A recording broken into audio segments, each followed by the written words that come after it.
Asambleas de Dios, Ríos de Vida. Dios les bendiga, mis hermanos, muy buenos días. ¿Cómo está? Bendecidos, para bendecir. Amén. Yo no sé si ya se saludó mi hermano, pero mire al de enseguida, regálele una sonrisa, dele la mano, dele la bienvenida. Esa persona que está ahí a su lado es su hermano en Cristo, amén. A veces llegamos a la iglesia y nos metemos ahí con el Señor y se nos olvida el que está al lado. Pero el que está al lado también es parte del cuerpo de Cristo, amén. Quiero aprovechar, mis hermanos, para agradecer a los pastores Leonardo y Diana, porque hace ya tal vez 10 años nos vienen apoyando como familia misionera. Y siempre han sido constantes en promover las misiones aquí en la iglesia. Y yo agradezco por eso, porque creo que las misiones es una responsabilidad de todos, amén. De que la palabra de Dios corra y sea glorificada. Ya en estos 11 años, mis hermanos, Dios nos ha permitido extendernos a 6 resguardos indígenas. En el departamento del Quindío son 9 resguardos, pero 11 asentamientos. Y siguen llegando de diferentes zonas del país asentamientos indígenas en Vera Chamí, allí al departamento del Quindío. Pero en este momento Dios nos permitió llegar a 6 resguardos indígenas, entre los cuales en uno tenemos una iglesia de más o menos 40, 50 indígenas que adoran al Señor y se reúnen así como ustedes hoy aquí, en su propia lengua, tienen sus canciones. Pero además de eso tenemos 3 células o iglesias semilla, como ahora lo llaman en Asambleas de Dios, en 3 resguardos diferentes. Es decir, que vamos hacia 4 iglesias indígenas donde se está plantando la palabra del Señor. Y los otros 2 resguardos que estamos trabajando es una parte social, ya que tienen unas necesidades específicas. Pero allá estamos llegando, y estamos llegando a ese lugar gracias a la ofrenda que usted da para misiones. ¿Cuántos dicen amén? También estamos llegando allá gracias a que usted ora incesantemente por las misiones. ¿Cuántos oran por la obra misionera? Amén. Mi hermano, si usted deja de orar, nosotros no vamos a poder ver cómo Dios obra entre las montañas del departamento del Quindío. Su oración es fundamental, porque no es solo el campo físico, sino también el campo espiritual. Ahí hay brujos, hay chamanes, y no todos están de acuerdo con el evangelio. Ellos hacen ritos, invocaciones, con el ánimo de menguar la labor misionera en esos lugares. Hoy contamos con 2 indígenas que eran chamanes allá y ahora son discípulos de Cristo. ¿Cuántos dan gloria a Dios por eso? Amén. Es una bendición de Dios poder contarles, hermanos, y agradecer también porque la primera iglesia física, el primer templo que se construyó, lo construyeron ustedes, mis hermanos. No sé si todos lo sabían, pero esta iglesia en 2012 envió un equipo de hermanos esforzados, sacrificados, que fueron allá y ayudaron a construir el primer templo entre los Embera Chamí. Y yo no sé si de pronto usted me entienda, pero tenemos una particularidad, y es que la mayoría de proyectos o la mayoría de iglesias se están construyendo fuera de los resguardos, que no es malo, gloria a Dios. Pero nosotros quisimos ir un poquito más allá y decirle: Señor, queremos una iglesia de los indígenas para los indígenas dentro de los resguardos indígenas. Y las 3 iglesias semilla y la que ya se construyó están dentro de los resguardos indígenas. Es defendida por los indígenas, hermanos, es cuidada por ellos. Así que tenemos la bendición de estar dentro de los resguardos llevando la palabra de Dios con mucha sabiduría, con mucho cuidado, porque entre más avanza el tiempo, las leyes y los modelos de gobierno buscan proteger de ciertas situaciones a los grupos indígenas como patrimonio nacional. Por esa razón, desarrollamos unos procesos diferentes de carácter social con las comunidades indígenas para que ellos vean a las asambleas de Dios no como un ente religioso proselitista, que esa es una de las grandes críticas de los grupos religiosos, sino como un ente religioso que propende por el desarrollo social y cultural de las comunidades indígenas. Ese ha sido nuestro énfasis desde el principio y es lo que nos ha abierto las puertas en ese lugar, hermano. Y como siempre lo digo, si alguien quiere ir, conocer, visitarnos, predicar o enseñar en ese lugar, es bienvenido. Allá tenemos taparrabo L, XL, MS, el que usted necesite, hermano. Solo por favor, acérquese a su pastor y dígale: pastor, me gustaría ir a tener una experiencia transcultural en ese lugar, y con mucho gusto les recibimos, organizamos para que nos puedan visitar, amén. Hoy necesitamos predicadores, maestros para los niños, maestros para los adultos. Estamos en ese proceso en este momento de formación de líderes y es una bendición poder contar con la Iglesia de Cristo que nos acompaña en este proceso, amén. Hoy no vengo a hablarles de misiones, hermanos, hoy vengo a hablarles de otro tema, pero que tiene que ver con los principios del reino de Dios. Hace un tiempo acá el Señor nos permitió a mi esposa y a mí tener ciertas experiencias en el área financiera. Y estas experiencias nos llevaron, hermano, a repensar y a evaluar la influencia del mundo y la sociedad frente a los valores del reino de Dios, frente a las finanzas. No sé por qué, mi hermano, pero parte de la cultura global es hacer dinero y hacerlo rápido. Y a partir de esa primicia, en los medios de comunicación, las entidades y todo este sistema financiero ha ido construyendo modelos y generando un tipo de cultura. Por ejemplo, la cultura del crédito. No quiero que levante su mano, pero piense ahí, ¿cuántos de nosotros nos hemos metido en diversos créditos a X tasas de interés para sacar X cosas? Porque eso fue lo que nos enseñó la sociedad, que esa es la única manera de acceder a ciertas cosas. Pero mi gran pregunta es, ¿Dios está de acuerdo con esos modelos? ¿Es lo que la Biblia propone acerca de los sistemas financieros? Y con mi esposa un día el Señor nos llevó a recibir un taller acerca de finanzas. Hoy en día hay muchos talleres acerca de finanzas, congresos, sistemas de cómo hacerse millonario. He escuchado por ahí, ese fue el último que escuché, cómo hacerse millonario. Y yo en curiosidad levanté mi teléfono, llamé a averiguar y me di cuenta de que realmente lo que a veces nos proponen ni es el modelo de Dios, ni es tan real, ni tan bonito como nos lo proponen en la publicidad.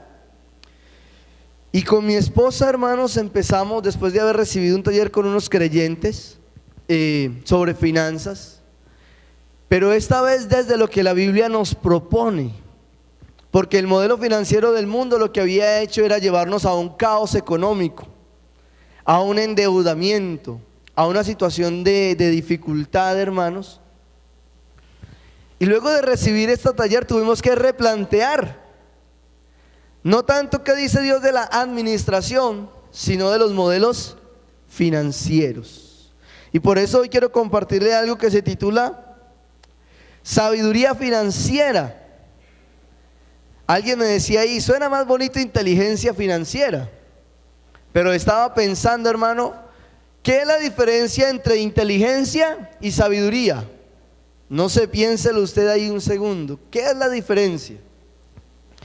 Y estudiando, mirando, buscando diccionarios, la inteligencia es la capacidad de saber y conocer, pero la sabiduría es la capacidad de aplicar a la vida ciertos conocimientos. Hay gente muy inteligente, pero poco sabia.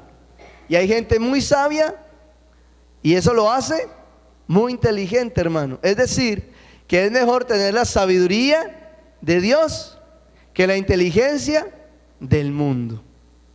Y esa es la sabiduría que nos propone el Señor. acerca de las finanzas. Hoy vemos, hermano, los famosos modelos multinivel, que yo creo que todos tuvimos la experiencia hace algunos años atrás con este DGM, ese fue el más conocido, hermano, pero hay una cantidad. Yo me puse a indagar y hay bastantes. Y en estos días me llamó un amigo creyente y me dice: hermano, le tengo, mire, un sistema excelente. La funeraria donde yo trabajo tiene un multinivel, que por cada persona que usted asocia, usted gana X cantidad. Y yo dije: uy, Dios mío, hasta las funerarias tienen multinivel. Eso sí me dejó sorprendido la primera vez que escucho eso. Pero ese es el mover, es la cultura en la que nos está moviendo la sociedad, los medios. Sistemas de acreditación y dinero rápido a través de los diferentes sistemas que ustedes ya conocen. Pero, ¿qué piensa Dios de eso? Y a partir de este principio de la sabiduría financiera, aunándome al tema general que están tocando, que es el orden de Dios en las finanzas, tenemos que hoy pensar y decirle: Señor, quiero empezar a caminar en el modelo bíblico o en los principios bíblicos de la conducta financiera, porque eso, hermano, es lo que realmente va a bendecir y a prosperar nuestra vida y nuestra economía. No es el sistema rápido, no es el multinivel y mucho menos es el sistema crediticio, tampoco lo es. Y quiero, hermano, que me acompañe por favor a Santiago capítulo 4. Voy a usar dos textos específicamente esta mañana. Santiago capítulo 4, porque una de las inquietudes, hermano, es ¿qué hacer con el dinero? ¿Qué hacer con el dinero? ¿Qué hacemos con las bendiciones que Dios nos da? ¿De dónde parte todo esto? La mayoría de nosotros, hermanos, tiene un trabajo, gracias a Dios, que el Señor mismo ha provisto, unos recursos que recibimos mensualmente. Pero ¿qué hacemos con eso? ¿Qué piensa Dios de eso? Y había una problemática en Santiago. Y en todo el libro de Santiago, el tema central de Santiago es la fe y la gracia. Santiago se enfoca en la fe y las obras. Pero hay un pequeño porción, unos versículos que muestran o revelan una de las problemáticas de la iglesia de ese momento en esa área, de lo económico. Pareciera que habían dificultades, pareciera que había cierta escasez. Pero esa escasez los había llevado a tomar ciertas decisiones que estaban afectando a su moral, a sus conductas personales. Y dice Santiago capítulo 4, versículo 1 al 3, si me acompaña por favor. Dice: ¿de dónde vienen las guerras y los pleitos entre ustedes? ¿No es de sus pasiones, las cuales combaten en vuestros miembros? Codician y no tienen, matan y arden de envidia y no podéis alcanzar. Combatís y lucháis, pero no tenéis lo que deseáis, porque no pedís. Pedís y no ¿qué? No recibís, porque pedís mal. ¿Para qué? Para gastar en vuestros deleites. Había una situación ahí en la iglesia de ese momento. Y esa situación de necesidad económica, porque ahí está hablando de una situación de dinero, llevó a la iglesia a un punto de caos, de problemas morales y espirituales a causa del deseo de adquisición. Y eso no es muy lejano de lo que hoy puede estarnos sucediendo a cada uno de nosotros, hermanos. Y quiero ilustrar con algunas experiencias de personas que conozco y que me han dado permiso, hermano. Yo pido permiso antes de dar un testimonio. Y si la persona me dice no, pues no toco el testimonio. Pero quiero enfocarme en dos básicos, dos testimonios pequeños hoy. Uno, el de una hermanita de X iglesia, de X ciudad, no es de aquí de Tuluá, pero era una hermanita, hermano, que cada fin de semana llegaba a sus líderes en la iglesia, y esta mujer iba y siempre estaba pidiendo ayuda, porque andaba en un caos económico. No tenía ni siquiera para cumplir al Señor con esas responsabilidades espirituales. Y la iglesia, con su deseo de ayudarla, bendecía cada semana, hermano, con un mercado, los transportes. Y entonces, un día, esta viejita se demoró como 15 días, no llegó a la iglesia. Todos se preguntaron qué pasaba con ella. Y un día los líderes, acompañados del pastor, llegaron a la casa humilde de esta señora. Y realmente era una casa humilde, hermanos. Cuando tocan a la puerta y ella abre, hermanos, en una casa pequeña, sencilla y humilde, al abrir las puertas, hermanos, los recién salidos televisores plasma de 50 pulgadas, equipo de sonido, hermano, una silla gigante, reclinable, hermano, cabían dos de las viejitas en esa silla. Y cuando la viejita abre la puerta y ve a estos líderes frente a su casa, hermanos, y esta es una historia real, por eso les digo que fue con la autorización de la hermana, y ella se arrepintió en Cristo Jesús. Pero cuando ella ve a los líderes frente a la puerta y los líderes ven lujos, hermano, frente a sus capacidades económicas, todos se asombran, entran a la casa, la miran, y ellos le dicen: hermana, nos sentimos engañados. Y esta hermana entonces tiene que, hermano, pararse allí frente a su pastor, esos líderes que la bendecían cada semana, y decirles: perdónenme. Parte de lo que les dije era cierto, parte no era cierto. La parte cierta es que no tenía ni para comer. Eso era cierto, por eso pedía la ayuda. Pero la parte no tan cierta, hermano, era que la razón por la que no tenía para comer es porque estaba endeudada hasta más no poder, hermanos. Y sabe, puede llegar a sucedernos a algunos de nosotros. Puede hoy parecernos chistoso. Hoy la hermanita todavía tiene todo eso, ya lo pagó. Ya Dios la liberó de esos compromisos económicos en su infinita misericordia.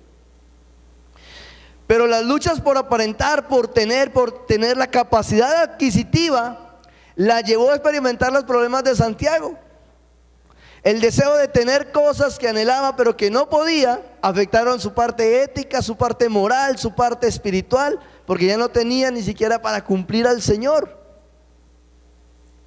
Y eso estaba aparentemente sucediendo en la iglesia donde Santiago estaba compartiendo este mensaje. Y Santiago llega a unas conclusiones. La primera: la maldad del ser humano es producto de sus malos deseos, dice Santiago ahí en el pasaje que leímos. La maldad del ser humano, el producto de la maldad del ser humano son sus malos deseos, sus malas motivaciones, sus malos intereses. Sus malos deseos provienen de su interior. Es decir, hermano, que las cosas externas o materiales no son las que nos generan daño o destrucción a nuestro ser. ¿De dónde provienen? De nuestro interior, dice Santiago, allí nacieron. Pero hay dos conclusiones a las que llega Santiago que me parecen muy interesantes, hermano. Y la siguiente es: no recibís porque no sabéis pedir. Tremendo, hermanos. No recibís porque no sabéis pedir. Y la última es: no recibimos porque el propósito es equivocado, dice Santiago, para gastar en vuestros deleites. Es decir, hermanos, la necesidad de estas personas de la iglesia de la época de Santiago por tener los había llevado, hermanos, a un desencadenamiento de unos sucesos que había traído fracaso económico a sus vidas, que había atentado contra sus principios éticos, morales y espirituales. Los había llevado, hermano, a caer en prácticas en el área financiera por malas motivaciones. Y Santiago las deja claras: para gastar en vuestros deleites, y más adelante dice pasiones. Y a partir de ahí, hermanos, se da entonces uno de los problemas de la economía, o de las malas interpretaciones de la capacidad adquisitiva del dinero, de las finanzas, hermanos. Y entonces tenemos que preguntarnos, ¿cuál es el verdadero propósito del dinero? La Biblia dice que el amor al dinero es, que la raíz de todos los males es el amor al dinero. ¿Será que el dinero es malo? No, el dinero no es malo. Lo malo es el amor al dinero. Lo malo es no entender el propósito por el cual Dios nos da los recursos. Ustedes saben, hermanos, que nosotros con mi esposa, y creo que los 11 proyectos, como misioneros, vivimos por fe. Damos gracias a Dios porque cada iglesia ha decidido unir sus manos para bendecir la obra misionera y que no se detenga. Pero a diferencia de los trabajos seculares, no tenemos una mensualidad fija. Y esto nos obliga, hermanos, a ser sabios financieramente como misioneros, hermanos. A no correr, como dice aquí Santiago, para tener esos gastos hacia nuestros deleites, hacia lo que anhelamos, hacia lo que deseamos, porque sabe, no anhelamos y deseamos lo que el mundo anhela y desea. Yo no sé si, espero que no, mi hermano, pero si estamos enfocados en Cristo, no tenemos ni necesitamos anhelar lo que el mundo desea. Le pregunto, ¿un televisor plasma de 50 pulgadas es malo? No, los jóvenes dirían, es re buenísimo. Eso no es malo, hermano. La televisión no es mala, sino cómo la usamos. Algunos tienen buenos celulares, hermanos. ¿A cuánto les gusta tener un buen celular? ¿Será que es pecado tener un buen celular? No, no es pecado tener un buen celular.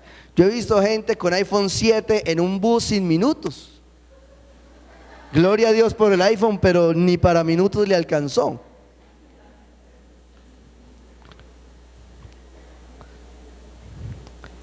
Perdóneme, espero no echarle piedras a nadie, hermano. No esconda el iPhone, tranquilo.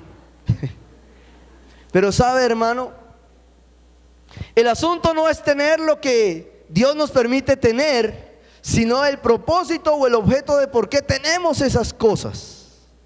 Esa es una de las situaciones, y entender eso nos va a enfocar en la sabiduría financiera. Pero tenemos que tener claro, hermano, que la razón por la que no tenemos es porque no sabemos pedir, porque Dios no patrocina, ¿qué dice Santiago? Deleites, cosas innecesarias. Dios no patrocina ese tipo de cosas. Y cuando usted se mete a adquirir cosas, Dios no patrocina, termina como los hermanitos de aquí de la carta de Santiago, preocupados, enojados, envidiando lo del otro, pensando X y Y cosas. Eso dice Santiago aquí, no lo dice Pablo Arciniegas. Y estudiando la palabra, el Señor usa una historia, una ilustración que está en Mateo capítulo 25, que quiero compartirle esta mañana, para rescatar 3 principios importantes de la sabiduría financiera. La sabiduría financiera no tiene que ver tanto con lo que guardamos para administrar, sino cómo prosperar esa sabiduría financiera, hermano. Mateo capítulo 25, del versículo 14 al 30. Tenemos ahí 14 versículos. donde Jesús narra una historia muy conocida para nosotros y que tiene dos enseñanzas centrales.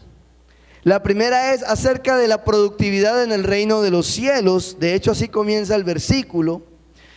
Pero cuando uno mira el otro enfoque, se da cuenta de que Jesús quería enseñarle a sus discípulos la importancia de tener esa sabiduría financiera. Y quiero el primer punto tocar, va del 14 al 18, por favor acompáñenme en la lectura. Dice: porque el reino de los cielos es como un hombre que, yéndose lejos, llamó a sus siervos y les entregó sus bienes. ¿Les entregó qué? Y aquí quiero detenerme un segundo, o bueno, leámoslo todo y luego 15. A uno dio 5 talentos, a otro dio 2 talentos y a otro 1. A cada uno conforme a sus capacidades, y luego se fue lejos. Dice el 16: y el que había recibido 5 talentos fue y negoció con ellos y ganó otros 5 talentos. Asimismo, el que había recibido 2 talentos ganó también otros 2 talentos. Pero el que había recibido 1 fue y cavó en la tierra y escondió el dinero de su señor. Hasta ahí llegamos. Ahora, entendamos, hermano, que aquí la palabra talento se refiere específicamente a dinero. Y quiero ilustrarle un poquitico para aclarar un poco los términos que maneja la escritura. Un talento tiene un costo de 6,000 dracmas. Y algunos dirán, ¿y qué es un dracma? Pues 6,000 dracmas equivalen a 21,600 gramos de plata. Para que más o menos usted tenga un cálculo. Un talento equivale a 21,600 gramos de plata. Que era un metal precioso en esa época, todavía lo es, ya no como el oro, pero sigue teniendo un valor. Es decir, que el Señor de estos siervos, a uno le entregó 21,600 gramos de plata multiplicado por 5. A otro le entregó 2. Y a otro siervo le entregó 1.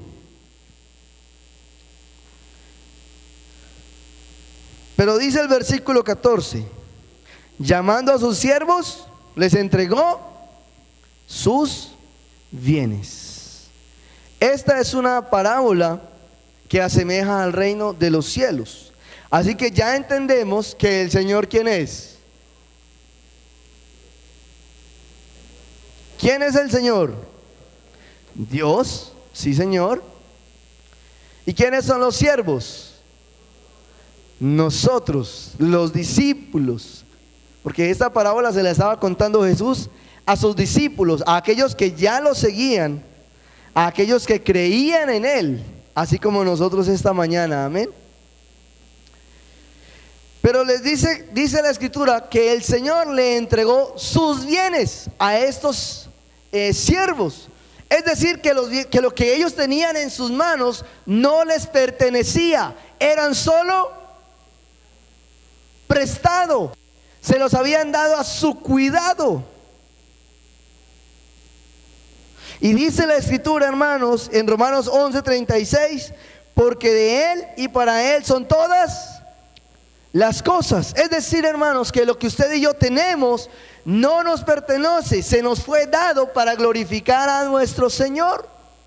Esa es la razón. Pero el primer principio que nos enseña esta historia es la dadivosidad. Dígale a su hermano de enseguida: dadivosidad. Este señor no tenía razones porque tenía que entregarle sus bienes a estos siervos. Sin embargo, él lo hizo, se los entregó. Y en la Biblia encontramos varios modelos de personas que recibieron de Dios, pero su primer gesto de recibir de Dios fue dar. ¿Cuántos dicen amén? Y es uno de nuestros grandes retos, hermanos. Porque el ser humano y la sociedad nos han vendido la idea de que tenemos que acopiar, recoger, guardar y no compartir. Pero el principio de la Biblia dice que el primero en dar el ejemplo de dar fue el mismo Señor. Y vemos, hermanos, en la creación como Dios creó todas las cosas y se las entrega a Adán y Eva. ¿Para qué? Para que sojuzguen sobre ellas. A usted y yo se nos han dado, hermano, recursos a través de nuestro trabajo, a través de nuestros talentos, para honrar al Señor que nos los ha dado. Y aquí tengo varios ejemplos de ello, porque hay 3 porqués de ese dar. ¿Por qué ser dadivoso? Primero, porque es un principio divino. Amén. Es un principio divino.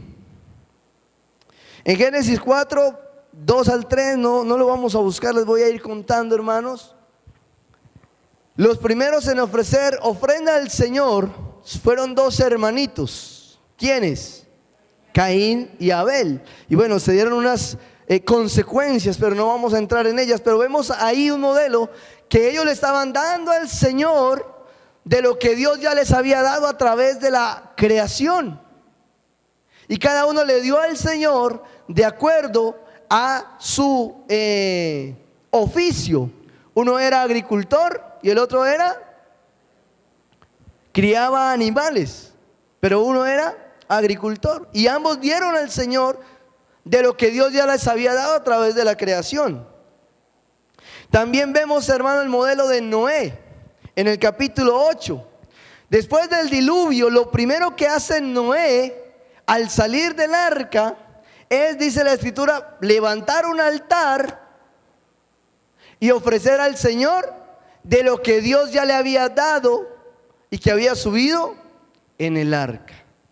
Es decir, hay un reconocimiento, hay un principio que se repite en diferentes momentos de la Biblia del Antiguo Testamento, de dar al Señor como un principio divino, hermano.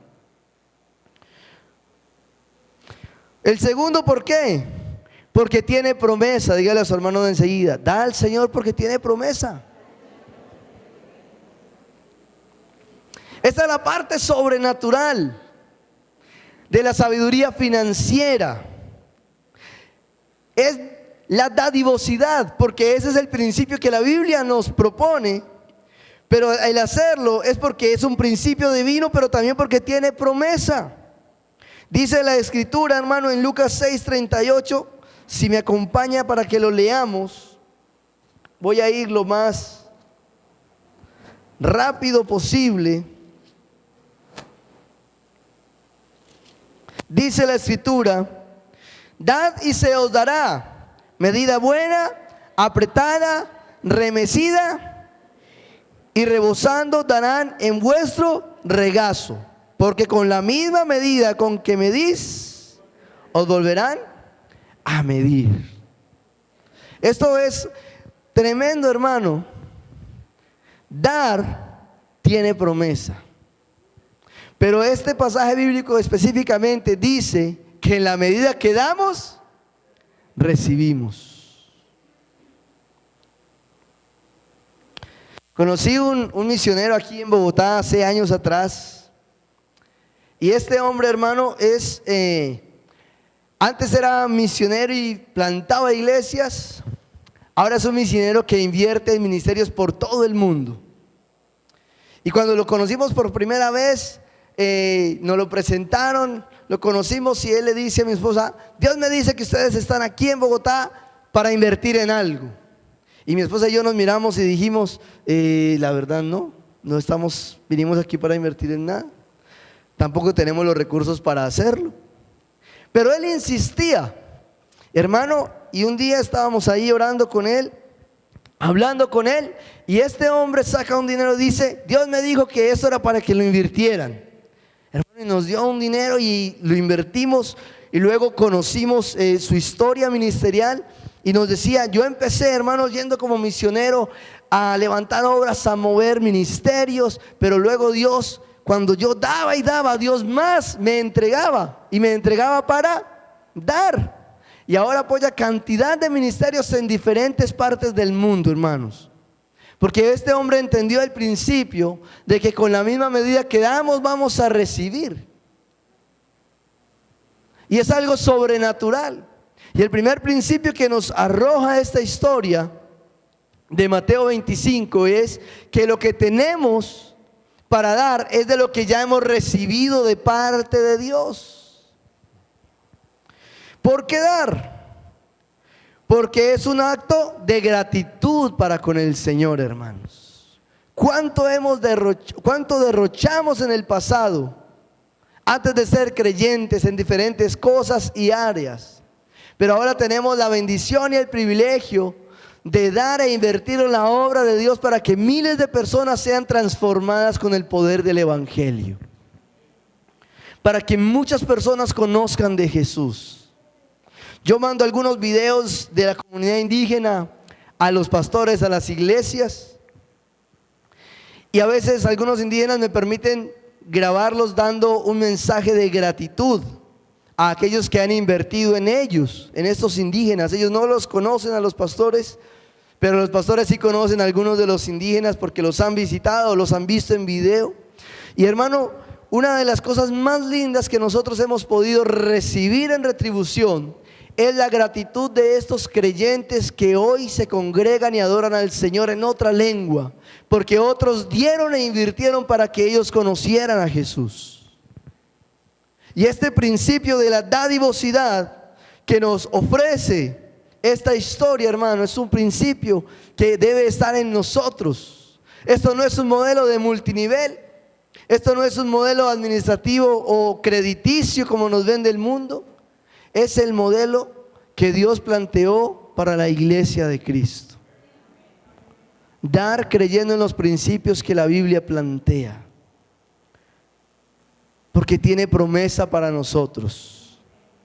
Pero también porque es un acto de gratitud frente a lo que Dios ha hecho por cada uno de los que estamos aquí en esta mañana. Lo segundo que nos enseña esta historia, hermano, es una palabra que he venido nombrando ya, y es la administración.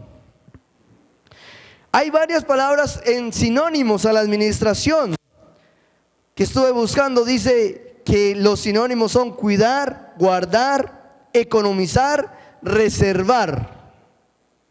Pero hay uno de los sinónimos que dice ahorrar y multiplicar. Y eso me llamó la atención porque normalmente uno entiende la administración es como el concepto de cuidar lo que tenemos, de que no se nos acabe y de saberlo manejar para que continúe. Pero a estos tres siervos les pasó, tuvieron tres experiencias diferentes. Dice la Escritura que el Señor, que su Señor le dio a cada uno, ¿de acuerdo a qué?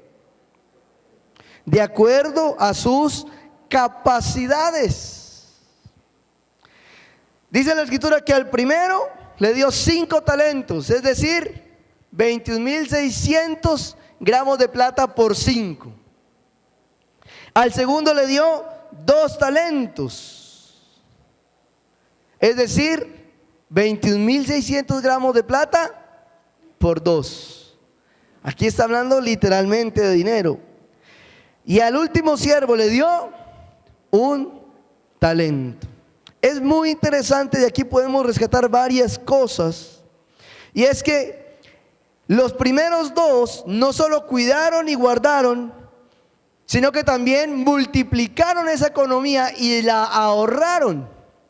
Que lo que el siervo les dio, ellos en sus habilidades y sus talentos pudieron multiplicar lo que este Señor les entregó. Pero uno de ellos, hermano, no entendió el propósito de este Señor. Él decidió cuidar, guardar y reservar. Dice la Escritura que ¿qué hizo con el talento? Que hizo un hueco en la tierra y lo enterró. La administración tiene que ver con cuidar. Y de hecho, los 3 siervos cuidaron los talentos que este señor les dio. También reservaron, es decir, permanecieron con los talentos intactos. Tal cual lo que recibieron lo tenían, no lo perdieron. Pero estos 2 hicieron o fueron más allá de lo que su Señor esperaba de ellos. Y fue que ahorraron e invirtieron sus talentos. Y esto me llama mucho la atención, hermano, porque el deseo del Señor era que estos siervos cuidaran sus bienes, pero que los multiplicaran de acuerdo a sus capacidades. Y viene la pregunta entonces para nosotros, hermano: ¿qué cosas Dios nos ha entregado? Bienes materiales. Y tal vez en una área de nuestra administración solo los hemos guardado y cuidado. Pero la pregunta es: ¿se han multiplicado? ¿Han crecido? Y de eso quiero contarles, hermano, un testimonio. Permítame que lo complemente con testimonios. Nuestro anhelo desde que mi esposa y yo nos casamos, hermano, fue tener casa. ¿Cuántos de aquí tienen casa propia? Amén. No voy a contar las manos, pero un pequeño y porcentaje de personas aquí. Y entonces cuando nos sentábamos con mi esposa a decir, oramos, Dios, queremos una casa, Señor. Y entonces, hermanos, nos lanzábamos por fe. 4 veces nos lanzamos por fe a adquirir vivienda, hermano, a través de diferentes entidades. Y sabe, no fue posible, porque nuestra capacidad económica no lo permitía, porque nuestro historial de estado financiero tampoco lo permitía. Y un día, hermanos, mi esposa y yo desistimos de tener vivienda. Pero un día salió en el noticiero, yo soy el del lado esperanzador de la familia, el soñador, diría yo, o dice mi esposa. Le dije, amor, salió un programa llamado Mi Casa Ya, ¿cuántos lo han escuchado? ¿Qué tal si vamos y ensayamos? Sería la 5ª vez que nos dicen que no, gloria a Dios. Mi esposa dijo, no, yo no quiero ir por allá. Y yo le dije a mi esposa, vamos, averigüemos. Lo peor que nos pueden decir es que no. Y entonces, hermano, habíamos tenido una experiencia con un vehículo que compramos. Ese vehículo se vendió, guardamos el dinero. Pero un día a 2 de nuestros indígenas se les quemaron sus casas. Y entonces, hermano, hicimos lo que esta historia comienza enseñando: dar. Y dijimos, Señor, tú sabes que estos son los ahorritos que tenemos para el vehículo, para la labor misionera, pero están en necesidad más urgente estas familias indígenas, así que usamos la mitad del dinero para ayudar a organizar sus chozas. Y construimos sus chozas. Ellos quedaron agradecidos, hermano, con el Señor primeramente. Y dijimos con mi esposa, bueno, ya ni casa y menos carro. Ahora sí, ni para bicicleta quedó. Pero sabe, hermano, quiero recordar las 3 porqués del dar. Porque es un principio, porque tiene promesa y es un acto de gratitud. Cuando dimos a estos indígenas, hermano, con amor en el nombre del Señor, creyendo que Dios se iba a glorificar, si así Él lo quería, porque tampoco era una obligación, sino por sus promesas, dijimos, Señor, damos, ellos son felices, van a cubrir su cabeza, van a cuidar a sus hijos. Y entonces, hermanos, quedamos con una parte del dinero y vimos una camioneta, una Jeep Grand Cherokee, que algunos la alcanzaron a conocer, camioneta blanca, hermano, un carro que valía 19 millones de pesos al mercado, modelo 95, lo que necesitábamos, y fuimos donde el dueño de esa camioneta y le dijimos: miren, nosotros somos misioneros, creo que aquí conté el testimonio, hacemos esto en las comunidades indígenas y queremos comprar su camioneta. Fuimos, hermano, hicimos el peritaje, es decir, una revisión mecánica, cuadramos todo, el carro excelente, y le dijimos a este joven, nosotros le podemos dar máximo 10 millones de pesos, se llamaba Felipe. Y Felipe dijo: ¿cómo no, don Pablo? Yo no puedo hacer eso. ¿Cómo se le ocurre? Yo le dije: ¿sabe? Usted está sembrando en buena tierra, le dijimos con mi esposa. Se fue para su casa, almorzó, a las 2 de la tarde nos llama y nos dice: Pablo, acepto el negocio, se los voy a dejar en 10 millones de pesos. Y entonces nos vimos, nos encontramos y le dijimos: don Felipe, ya Dios hizo el primer milagro, sigue el segundo. Y me dijo: ¿cuál es? Y le dijimos: es que solo tenemos una quinta parte de lo que usted nos pide y lo demás se lo vamos a dar a cuotas en el nombre de Jesús. Y me dice este muchacho: yo no sé, no respeto sus creencias, pero yo soy ateo, yo no creo en eso. ¿Cómo les voy a dar un carro de 17 y pico millones de pesos en 10 y ahora me dice que se lo fía a 5 cuotas y sin intereses? Porque yo le dije: hermano, a intereses yo no compro nada. Y sabe, hermano, Dios toca el corazón de este joven y nos entrega las llaves. Sin letras, sin papeles, negocio de boca, como se dice por ahí. Dios nos hizo el milagro, pudimos pagar la camioneta, hermano, luego la vendimos otra vez para ir subiendo de modelo, para ir mejorando las condiciones, hermanos. Y con el dinero que nos queda, yo le dije a mi esposa: vamos a averiguar lo de mi casa ya. Y fuimos allá, hermano, a mi casa allá, al banco, nos explicaron que es un programa para independientes, hermanos, y yo dije: gloria a Dios, somos independientes, es un programa para aquellos que tienen entre 2 y 4 salarios mínimos. Yo le dije: gloria a Dios, no sé cuál es mi salario mínimo, pero tenemos algún salario, gracias al Señor por su provisión y su fidelidad. Llenamos el formulario y nos dice la señora del banco: vayan a la constructora y negocien con ellos el 30% de la inicial. Yo me fui, hermano, feliz, mi esposa así como medio seria, como con duda. Yo le decía: amor, métale fe, porque sin fe no sale nada de esto. Fuimos allá, hablamos con la señora de la constructora y nos dijo: vimos una casa muy linda, un conjunto cerrado con piscinas, jacuzzi, gimnasio, hermano, una cosa hermosa, al norte de Pueblo Tapado, saliendo para el valle, para acá de Armenia. Aires del bosque. De pronto alguno lo ha visto por internet, si quiere lo busca allá. Y fuimos allá y le dijimos a la señora: bueno, queremos venir a negociar, el banco nos pidió una cotización, necesitamos una cotización. Y nos dijo: los apartamentos tienen un precio, las casas tienen otro. La cuota inicial es de 21.500.000. Y nosotros dijimos: listo, llenemos los papeles. Llenamos los papeles y le dijimos a la señora: tenemos para entregarle en este momento 2.500.000. Y la señora nos miró y me dijo: no, señor, yo no puedo recibirle eso. ¿Cómo se le ocurre? Me echa mi jefe. Miren, lo mínimo que deben dar en este momento son 8 millones de pesos. Tienen 3 meses y de ahí siguen pagando unas cuotas mensuales. Y yo le dije a la señora: mire, la verdad no sé si podamos dar el resto en 3 meses, pero yo creo en un Dios poderoso y milagroso. Ya diezmé, ya ofrendé, ya di, ya ayudé a los indígenas. Señora, ayúdame porque queremos nuestra casa. Hermano, le dijimos a la señora: mire, usted necesita vender casas, yo necesito comprar casa. Recíbame esta plata, yo se la consigno, firmamos los documentos. Y ella me dijo: mire, pero si usted no cumple, va a perder este dinero. Y mi esposa me miró, yo dije: mi vida, pues hemos perdido más que eso. Hagamos el intento. Hermano, dimos el dinero y Dios empieza a moverse, a hacer milagros, hermano.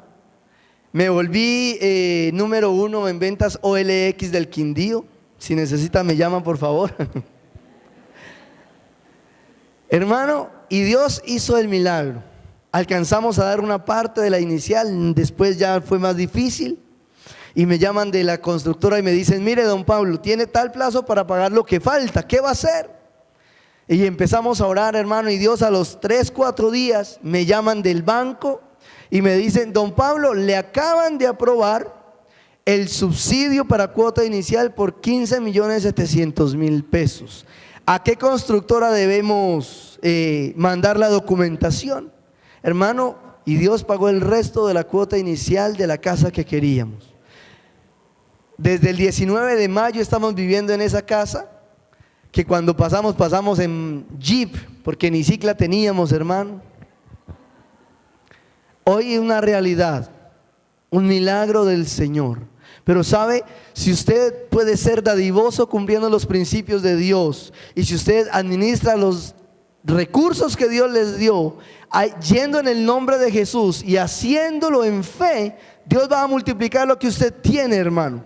Y no le estoy diciendo que me hizo el favor un amigo, un hermano, un primo, no. Era gente no cristiana, era gente que no era de nuestra misma fe, pero a esos Dios tocó e hizo los milagros sobrenaturales para esto. Pero lo que me llama la atención de este segundo principio que me enseña esta historia es que lo que Dios nos ha dado, nos lo ha dado para que lo administremos, no solo guardemos, sino para que Dios nos ayude y nos guíe cómo lo vamos a multiplicar. Y usted dirá, bueno, ¿cómo así? ¿Dios está de acuerdo con eso? Pues déjeme decirle, lea el versículo 26, por favor, ya voy a terminar. Dice, respondiendo su señor le dijo, siervo malo y negligente, estaba hablando con el de un talento. ¿Sabías que ciego donde no siembro y que recojo donde no esparcí? Por tanto, debías haber dado mi dinero a los banqueros y al venir yo hubiera recibido lo que es mío con intereses.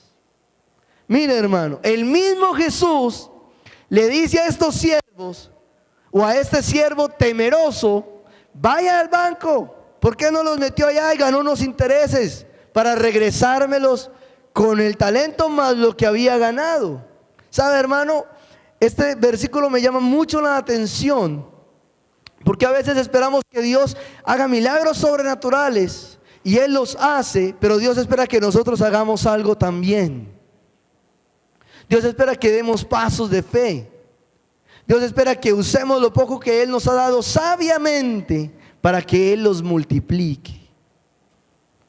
Y regaña a este siervo. Debemos cuidar, debemos preservar lo que Dios nos ha dado, pero debemos multiplicar lo que Dios nos ha dado, hermanos. Y yo creo que muchos de nosotros hemos sido bendecidos sobreabundantemente más de una vez. La pregunta es, ¿qué estamos haciendo con esos recursos? ¿Estamos cumpliendo el propósito de Dios con esos recursos? ¿Estamos invirtiendo en el lugar adecuado? ¿Estamos cumpliendo los principios de la Escritura frente a los recursos? Porque el tercer punto, y con este termino, hermano, porque el tiempo no me da, fuimos llamados a ser prosperados. Dígale a su hermano enseguida, vas a ser prosperado si administras y si das. Mira lo que dice la Escritura en estos últimos versículos 28 y 29. Quítale pues el talento y dalo al que tiene 10 talentos, porque al que tiene le será dado y tendrá más, y al que no tiene, aún lo que tiene le será quitado. Mira, hermano, todos queremos ser prosperados, pero no queremos administrar y no queremos dar. Y la única forma de ser prosperados es dando y administrando sabiamente los recursos que Dios nos ha dado, hermanos. Y creo, hermano del Señor, y espero motivarlo a la fe, hermano, de que si usted sigue estos principios de dar y de administrar, Dios va a prosperar sus caminos. Dios va a prosperar su economía. No para patrocinar deleites, sino para cumplir el propósito de Dios en sus vidas y en quienes lo rodean. Mira, hermanos, con el pastor Leonardo hablamos, y todo esto que hemos venido aprendiendo, hermanos, como misioneros, hoy lo practicamos. Hay dos leyes muy interesantes. Una se llama la 30-30-30 y la otra se llama la 10-10-80. Y usted me va a decir, ¿y qué es eso? Esas dos leyes nosotros como familia la hemos practicado, pero también la hemos enseñado a otros. Y parte de esas leyes están en este libro. Usted dirá, ¿dónde compro el libro? Este libro no lo hay en Colombia. Tampoco vengo a vender libros, hermanos, tranquilos, no se vaya. Pero hablando con el pastor Leonardo dijimos, vamos a compartir los principios que este libro nos da sobre la administración, y lo vamos a hacer el 23 de febrero en la vigilia. Así que nuestro deseo, hermano, es que no solo aprendamos los principios de la sabiduría financiera, sino que también aprendamos formas de cómo podemos multiplicar nuestros recursos para hacer lo que Dios nos pidió hacer. Amén. Así que tranquilo, no se preocupe, no vamos a vender libros, vamos a compartir lo que Dios nos ha enseñado para ese día y que está en este libro. Ya lo hemos compartido con el pastor Hilder, que ustedes lo conocen, con un pastor en Medellín, hermanos, que estaba a punto de la quiebra y empezó a seguir los pasos de este libro, y hoy Dios lo ha prosperado al igual que a nosotros. ¿Qué tal si se pone sobre sus pies? Oramos esta mañana, hermanos, y le decimos al Señor: Padre Celestial, queremos darte gracias porque tu palabra, Señor de los cielos, nos brinda las herramientas para vivir sabiamente en esta tierra, Señor de los cielos, y que con esa sabiduría podamos cumplir el propósito de Dios para nuestras vidas, pero también para nuestros recursos, en el nombre de Jesús. Amén. Dios les bendiga.